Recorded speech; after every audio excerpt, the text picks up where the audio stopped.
Welcome to The Explainer. Today we are unpacking this totally fascinating intersection, literally where ancient, steadfast theology crashes headfirst into a sudden modern ecological collapse. We're going to look at how a religious practice that, honestly, worked in perfect harmony with nature for thousands of years just suddenly hit a brick wall. And we'll see how a community had to grapple with adapting their deepest traditions to a fast-changing world. Okay, let's dive into this theological paradox right at the heart of our story. So, in the Zoroastrian faith, believers have a strict mandate. They've got to fiercely protect the earth and, above all else, sacred fire from any kind of pollution. It's an absolute cornerstone of their belief. Yet, you've got observant families who are perfectly permitted to cook animal meat right over their household stoves, while cremating a deceased loved one? Absolutely forbidden. No way. So, why is that? How can one be completely fine and the other is literally a mortal sin? Section 1. The Purity of Sacred Fire. To solve this puzzle, we really have to get into the worldview here. Unlike some traditions that see the physical world as, fallen or corrupted, this faith sees the physical world as an inherently good creation. And because it's good, it has to be fiercely protected from pollution, decay, and darkness. Right at the center of all this is the concept of Vohuman, Ameshaspand. That translates to the good mind. And this isn't just some abstract idea, it's a divine command. Believers are instructed, commanded really, to keep earth, water, and especially fire absolutely pure. So, letting a polluting substance touch a consecrated flame, that isn't just bad manners. It's considered the ultimate mortal sin, an act that directly empowers the forces of chaos. And this brilliantly illustrates the solution to our opening puzzle.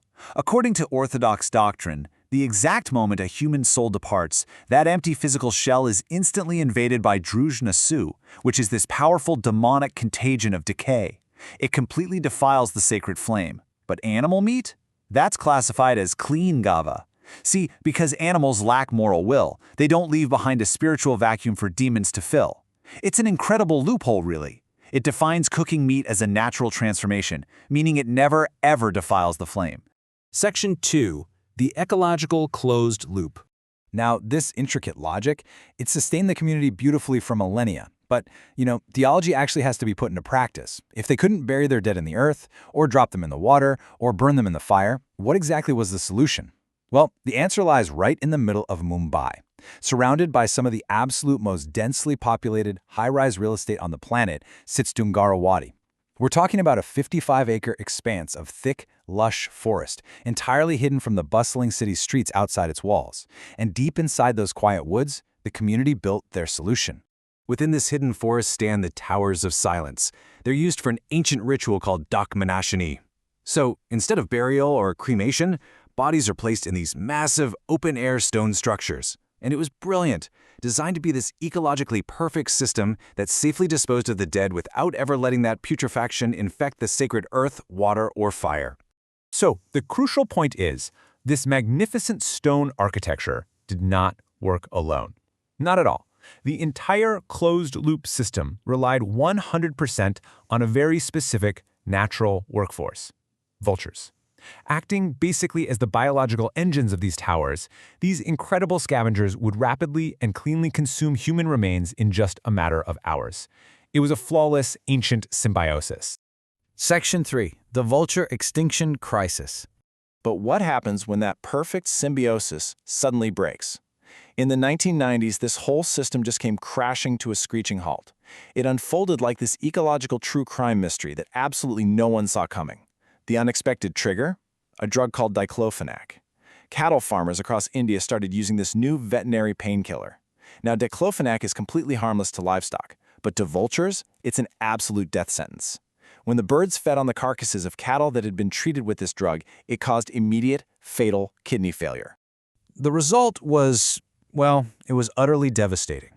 To put that into perspective, India's vulture population experienced a sudden, catastrophic 99% crash. 99%. Practically overnight, the biological engines were completely ripped away from the Towers of Silence. And without those scavengers, the ancient closed-loop system, it completely broke down. By 2006, the grim reality just couldn't be hidden anymore. Whistleblower photographs actually exposed hundreds of corpses piling up inside the towers, just slowly rotting in the open air for months. They tried to rely on smaller birds, like kites, but they proved totally inefficient. I mean, they couldn't consume the bodies completely, and horrifyingly, they actually began scattering pieces of flesh onto the balconies of neighboring high-rises. This created a massive sanitation hazard, and even more tragically, it totally severed this sacred covenant with the natural world. Section 4. A profound spiritual collision. Let's move to and see how this builds a profound spiritual crisis for this deeply traditional community. Because the physical reality of the natural world was suddenly completely at odds with their ancient theological mandate. How do you adapt when doctrine literally forbids it? Well, two camps emerged. The Orthodox leadership demanded strict adherence to the literal doctrine. They wanted to pursue alternative technological solutions to maintain the ritual. But on the other side, reformists pushed for a pragmatic adaptation to a world without vultures. They argued that the system had to change to respect both the living and the dead. The Orthodox high priests, they stood firm. They flat out refused to authorize electric crematoriums. Instead, they installed these solar reflectors to try and basically dehydrate the remains. But that's a system that severely struggled during Mumbai's heavy, incredibly humid monsoon seasons. And when some desperate families just chose cremation anyway to preserve their loved one's dignity, leadership responded strictly. They actually retaliated by banning reformist priests from performing the essential 4-day soul-guiding prayers, which are required for the deceased to cross into the next world. Now, what's really interesting about this is the stark theological tension it created. Reformists pointed out a huge paradox. You're utilizing this incredibly complex, nuanced reasoning to justify cooking meat on a sacred fire, right? Yet there is an immovable block against cremation, which they argued was just leaving their ancestors exposed to rot in a failing ecosystem. So it became this really profound debate, facilitating a living, daily practice versus upholding absolute literalism in the face of a dying ecosystem. Section 5. Adapting for the departed. But the story doesn't just end in gridlock. The community fought hard to find a path forward. Reformists, led by figures like Densha Kamboli, argued that, hey, if the traditional method now results in filth and disease, we have a moral obligation to change. And their battle eventually led to a groundbreaking, highly pragmatic solution, the Worli Prayer Hall.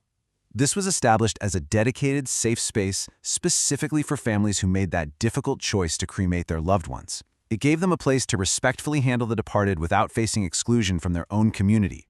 And the establishment of this hall? It was truly revolutionary. It meant families could safely cremate the departed, yes, but it also provided a dedicated space that ensured the spiritual continuity of their faith wasn't broken. Most importantly, it allowed those absolutely essential 4-day soul-guiding rituals to continue unhindered. Basically, they found a way to adapt to a new physical reality without losing the spiritual journey of the soul. But getting there required a profound theological shift. Reformists argued for redefining Ameshaspand, that good mind we talked about earlier. They posited that the good mind wasn't just about rigid, literal purity. It actually represented the intellect and the wisdom required to approach the divine. True wisdom, they argued, meant prioritizing dignity, love, and compassion over a ritual that had been entirely broken by ecological forces completely beyond their control. Adapting their ancient faith so it could survive in a modern world, that, in fact, was the ultimate expression of the good mind. Which brings us right to the core of this entire explainer. When the world changes drastically beneath our feet, how do we respond? Is strict adherence to the letter of the law, even when the ecosystem supporting it has totally collapsed, a demonstration of true wisdom? Or is it simply a refusal to face reality? It's such a powerful question about the delicate balance between honoring our deepest traditions and possessing the courage to actually adapt them. Thank you so much for joining me to explore this incredible topic today, and keep asking those big questions.